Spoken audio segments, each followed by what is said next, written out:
Yeah, so we wanted to get together and do a quick, I guess we call it a coffee chat about some changes that are coming to our email system, and some changes that, from my opinion, are very necessary. But I think in order to kind of set the stage for some changes that are happening, I want to go back to a little bit of the history of how we've approached email. And I'll give just one specific example, because we had this type of logic running that we're about to implement email platform-wide with our new listing notifications, or My Home Finder, or however someone has it branded in our platform. Many years, over 10 years ago, when that system was built, it was, and I know all this because I was involved in that whole project, and the whole logic behind it was, one of the things that contributes to deliverability is whether or not someone is being spammed or not. And one of the ways we knew that, even over 10 years ago, was email clients reporting back whether or not an email is being opened or not. So if you're continually receiving email from somebody, you're never opening it, you're just deleting it. Over time, to me, that was an indicator, could be an indicator of, well, it's just junk. The recipient doesn't want it. And we now know that that's one of the things that's looked at. But anyhow, we did that with our new listing notifications, like I said, well over 10 years ago, to where we have logic in our system that if those aren't being interacted with by the recipients, that over time, our system will stop sending them out to them. And really, they're just not opening, they're not clicking them, they're not doing anything with them over a long period of time. Why would you keep sending them?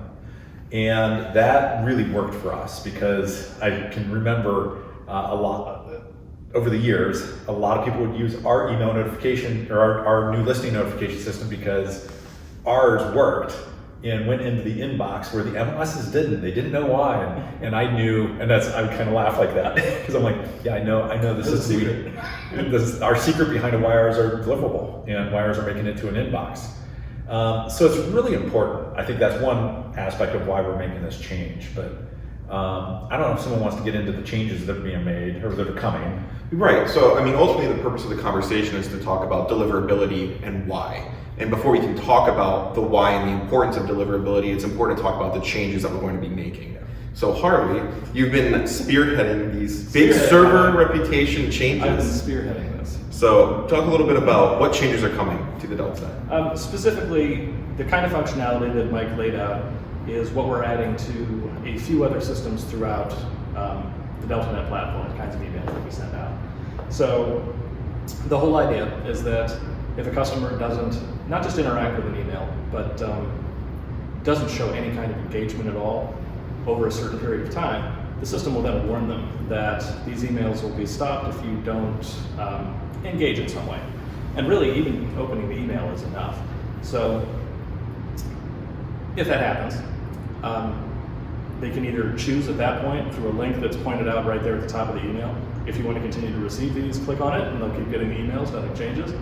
If they continue to just stay disengaged and they don't interact with that email at all, then the system will stop sending. You point out a lot, the technical aspect of this. It comes down to server reputation, email deliverability, CAN spam regulation, and all that stuff is really important. And the way that you handle that is by having good email etiquette, just following those best practices when it comes to sending out mass emails to our customers. There are plenty of guidelines out there, and we're trying to just help you see those guidelines.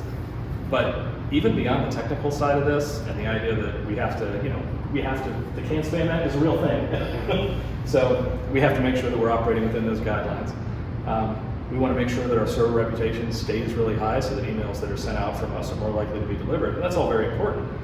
But the other side of this is, if you consider it, we're helping you better engage with your customers as well. The idea is that we're pointing out that you've been sending the same email to this person for a year, and they've never interacted with it at all.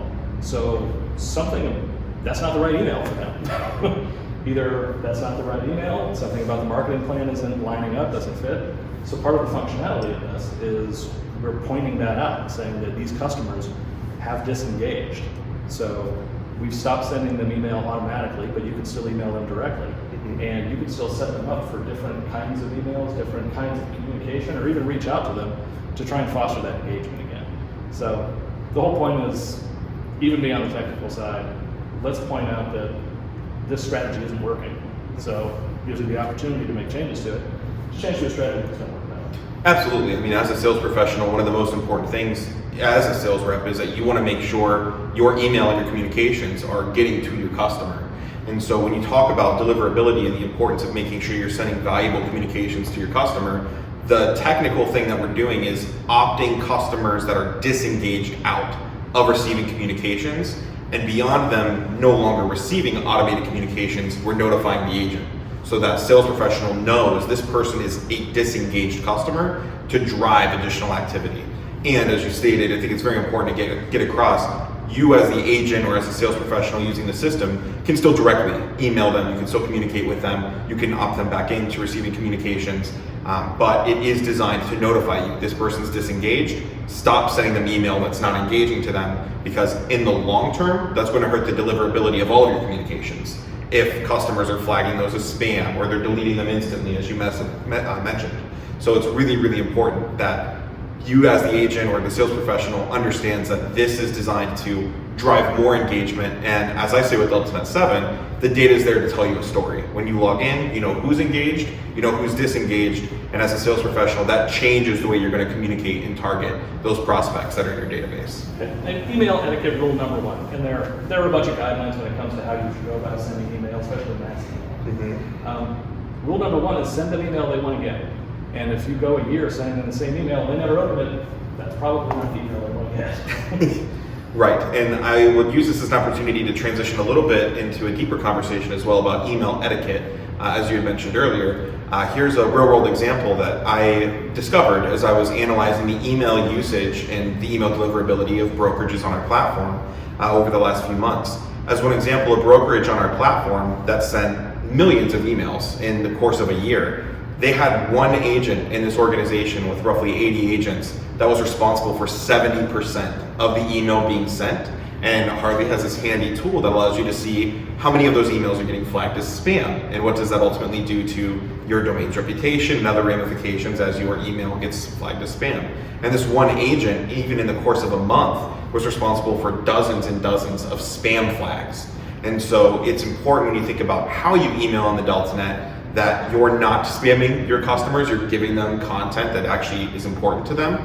And some of the guardrails that we're putting in place at Delta on a technical level are for us to help do some of that conscious thought for you, is that the guardrails we're putting in place with the email usage is all around making sure your deliverability remains high, you're not getting your emails flagged as spam. And so there's not really anything changing too much from the agent's perspective. We're just putting automated rails in place to help keep your deliverability high.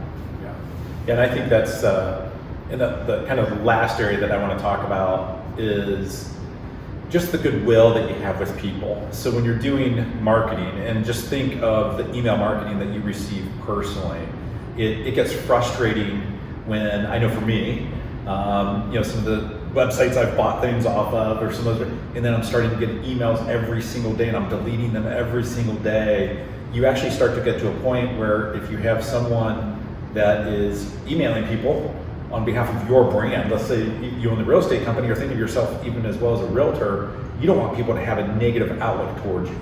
And if they're not engaging with those emails, you're left as a consumer with really just three choices: ignore and keep deleting it, opt out, or report it as spam. And fewer people are opting out. They're deciding to report as spam. If they feel like they're getting emailed too often, they'll say, no, you're spamming me now. When technically it might not be spam, but that's how they're reporting it. And so again, we're trying to build that goodwill towards a brand where people feel good about your brand too, because that affects how people shop with you in the future, or who they work with, is how good they feel about working with you. So that's another aspect that goes into this. So it's not just the deliverability, can the emails get delivered, although that's a very big one. It's also how good does someone feel working with the brand. And I know there could be this false sense, because I know sometimes when we would talk about it, Franklin, from a salesperson's perspective, you feel good. I just sent 1,000 emails out. That feels really good, even if only 10 of them were opened. My open rate's higher. Yours is higher. but you start saying, well, you wanted to send 1,000, but only 900 went out because 100 of them were never engaging with your emails. But I want all 1,000 to go out, but they are engaging anyhow. Right. So that's the reality of things is, it might be a feel-good thing that you send 1,000, but you're actually hurting your brand. The people aren't even reading it; they have no interest in it. Right. And at the end of the day, too, it can hurt your deliverability because you can be not just flagged as spam, but you can be viewed as a spammer on the automated systems that are in place for anti-spam efforts. You can be viewed as a spammer then. So those recipients that wanted it now aren't getting it. That's the other issue that we've seen happen, because I'll kind of give this last example is back to the new listing notification system we have. We did have one customer a few years ago that had us disable that opt-out portion of it.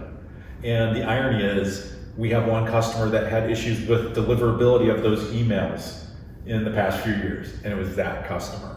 Because, and when we checked their account, I think they had 300 some odd thousand still going out that shouldn't be going out because they were never being opened. And there's a great example, of hey, it just doesn't work. If you when you don't put these measures in place, there are negative consequences to it. And it does cause issues because then not just issues in that case with new listing notification emails, but then all emails coming through tend to get blocked or go into spam. The email hosts recognize that stuff. Yes. And at the end of the day, if you send it for long enough and you send enough for long enough, eventually they're not seeing that stuff anyway. The host is just blocking it. It's just going to go straight to their spam folder, and then it's just a waste of resources for everybody involved. Right, and just to clarify, deliverability being an email sent from our system ends up in the inbox versus the junk or spam box. Obviously, if it goes to junk or spam, your customers are a lot less likely to see it. And to your point earlier, Mike, it is a lot easier. Many current email clients, like a Gmail or even Outlook, have at the top of an email, we think this is spam. Do you want to click spam? And many unsubscribe links are small text in the footer. So it's easier for the consumer just to say that's spam versus scroll down, find unsubscribe, confirm those changes, which is why it's so important that we don't let them even become potentially spam. Well, yeah, consumers, and they don't make the differentiation of what is technically spam and what's not spam. They don't care. At the end of the day, it's, I don't want this. This is the I don't want this button. Yes, exactly. That's it. And if they mark it that way enough times, then eventually nothing gets through. Perfect. So outside of the deliverability we're discussing and the changes coming with the email inside of the DeltaNet, is there anything else you'd add that's coming that we're doing as it relates to email in the system besides the automated unsubscribing of disengaged customers? Beyond that, we have plans sometime in the future to work toward a sender score system. We don't have it fully scoped out yet, but we've got some good ideas there. And the whole idea is that this will further improve email deliverability by keeping track of, I want to say, how responsible of an email you sender are, or how well you're following those best practices. And you'll be rewarded for it. And the idea is that if you are a really responsible email sender, you send to the people that want to get emails from you, you get good interaction with those emails, you're turning them off when you should be, just following those general guidelines, you will be able to send more email and more often than those that don't. So it's not all figured out, but it's coming, and it's all in the name of sending the right kind of communications to the right people to get the best engagement in your business that you can, and improving your deliverability as much as possible for you and for everyone on the platform. As a sales professional, we thank you for it.